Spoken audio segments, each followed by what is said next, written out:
L'Autostar va bientôt libérer les concurrents de ce prix Léo. Deuxième épreuve du programme, support de Quintet. Très bon départ en dehors du numéro 8, Yankees Photo. Bon départ également d'Aldo d'Argentré. Côté corde, l'Overface a bien sprinté. De même que Val Fleury. Ardente Duclos s'est bien élancé. Le favori King Sorkir est bien parti. Il est en 5-6e position. Et on va vite au début de la descente avec trois concurrents qui se sont extraits du peloton. Côté corde, l'Overface. Il y a également au centre Aldo d'Argentré. Et puis à l'extérieur, et qui progresse et qui passe en tête désormais, Yankees Photo, le numéro 8. On est bien placé ensuite avec Ardente Duclos, Val Fleury également qui se rapproche. Alors qu'en tête, on a repris avec Yankees Photo. Ce dont profite Adrien Lamy avec Aldo d'Argentré pour passer en tête dans le bas de la descente. Aldo d'Argentré qui vient relayer Yankees Photo en tête de course. King Sorkir qui se retrouve le nez au vent sur un troisième rideau en dedans. Il y a le 2 Val Fleury, l'Overface qui vient un peu plus loin. Précédent le numéro 10 a priori. Ardente Duclos est fort en dehors de Twitter. Le numéro 13 qui emmène le numéro 11 Arima Turgo dans son sillage.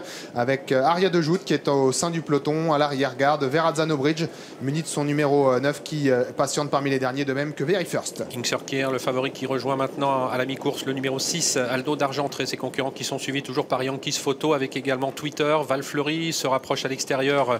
Arima Turgo, le numéro 10 pardon, a priori qui se rapproche, alors que Very First se montre fautif. Il se retrouve maintenant en dernière position, décollé du peloton à l'arrière où se trouve également Twins Fairy Tale. Quasiment le dernier kilomètre de cette course. Toujours Aldo d'Argentré qui a la tête à la corde. Arima Turgo, le 11, est venu se positionner à son extérieur. King Sorkir est bien calé dans le sillage des premiers, de même que Yankees Photo avec également le numéro 13 Twitter. Val Fleury qui vient ensuite, précédant l'Overface qui tente de se rapprocher. Ardente Duclos dans son dos. Côté corde, toujours a priori le numéro 10 et également vedette américaine le 16, plutôt pas mal placé à l'arrière-garde, toujours bien limited le numéro 15 ainsi que le numéro 14 Twins Fairy Tale. Et ça bouge à l'avant du peloton avec une grosse accélération de Twitter, le numéro 13 pour tenter de prendre les commandes de l'épreuve et se rabattre devant Aldo d'Argentré qui lui résiste. Val Fleury en profite pour se rapprocher, de même que l'Overface, alors que les concurrents sont désormais à 500 mètres de l'arrivée. Ardente Duclos tente de progresser ensuite alors que le numéro 8 Yankees Photo s'accroche côté corde en 7 ou 8e position et que King Sorkir se retrouve un petit peu loin maintenant. Il va tenter de revenir sur les premiers. Avec le numéro 13 Twitter qui tente de se sauver maintenant. Aldo d'Argentré qui va rien lâcher.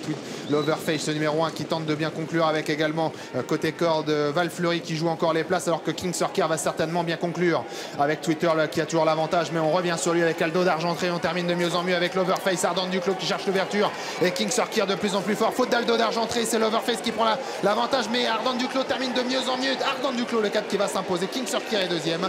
La troisième place pour Overface, la quatrième pour Verrazzano Bridge, je crois, devant peut-être Val Fleury, le numéro 2.